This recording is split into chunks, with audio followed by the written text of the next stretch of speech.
ফারজানা আর ফারহান এই তো 2 বছর হয়েছে তাদের বিয়ে হলো। ফারহানের পরিবার ফারহানকে সন্তান নেওয়ার জন্য বলে, তাই ফারহান তার স্ত্রীকে কথা বলার এক ফাঁকে ব্যাপারটা খুলে বলে, 2 বছর তো হয়েই গেল, এবার আমরা বেবি নিতে পারি।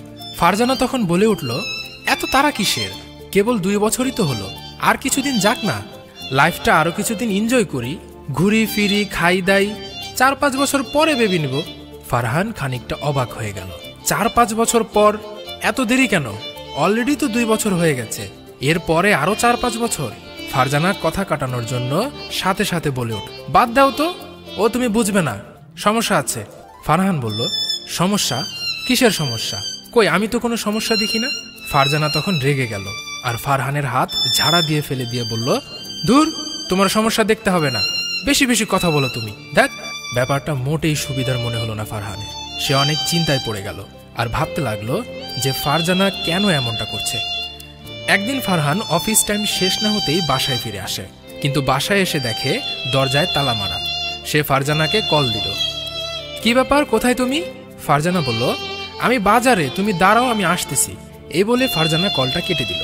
সে বাসার থেকে বের হয়ে বাসার সামনে বসে ফারজানার জন্য অপেক্ষা করত। কিছুক্ষণ পর ফারজানা আসলো। ফারহান ফারজানাকে দেখে দাঁড়িয়ে পড়ল, তাকে জিজ্ঞেস করলো কোথায় গিয়েছিল সে। ফারজানা উত্তর দিল, এই তো লবণ কিনতে গিয়েছিলাম। ফারহান কোনো কিছু না বলে তাকে বাসায় ঢুকতে বলল।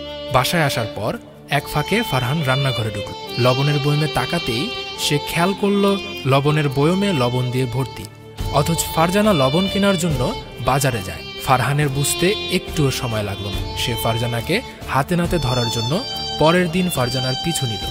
সে ফারজানার পিছে পিছে যেতে লাগলো এবং একটা সময় যা দেখলো তা সে কোনোদিনও আশা করেন। ফারজানা তাকে ধোঁকা দিয়েছে, তার সাথে বেইমানি করেছে, তার অবর্তমানে সে অন্য পুরুষের কাছে যাওয়া আসা করেছে। কিছুক্ষণ পর সে বাসা থেকে বের হয়ে আসলো। ফারহান তাকে পিছন থেকে ডাক দিল, তাকে জিজ্ঞেস করলো যে সে কোথায় গিয়েছিল। ফারজানা তাকে বলল, আরে আমি তো আমার বান্ধবীর বাসায় গিয়েছিলাম। ফারহান তাকে আবার জিজ্ঞেস করল, তাহলে এখন কোথায় যাচ্ছ? ফারজানা বলে উঠল, এখন বাসায় যাচ্ছি। ফারহান রাস্তায় আর কথা না বাড়িয়ে তাকে নিয়ে বাসায় ফিরে। পরদিন সকালে ফারহান অফিসে যাবে, তবে তার আগে ফারজানার সাথে কথা বলার জন্য তাকে ডাক দিচ্ছিল, কিন্তু ফারজানার কোনো সাড়া পাওয়া যাচ্ছিল না। তাই সে তাকে কল দেওয়া শুরু। হঠাৎ তার হাত বালিশের কোনায় গিয়ে পড়তেই সে একটা ডিভোর্স লেটার পেল। তার সবকিছু ওলট পালট হয়ে গেল। সে বারবার তাকে কল দেওয়ার চেষ্টা করছিল, কিন্তু কিছুতেই তার ফোনে যোগাযোগ করতে পারছিল না।